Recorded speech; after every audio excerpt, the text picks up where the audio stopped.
How to hide your mobile number on WhatsApp. Hi everyone, welcome back to our channel. This is Rose and I will guide you to hide your mobile number on WhatsApp. Without further ado, let's get started. Launch WhatsApp on your phone.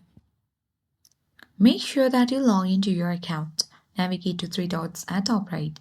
Look for Settings option. Tap on Privacy.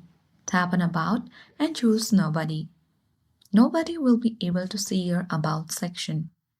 So, with that, you will hide your mobile number on WhatsApp, but you need to note that there is no built-in direct way to completely hide your WhatsApp number.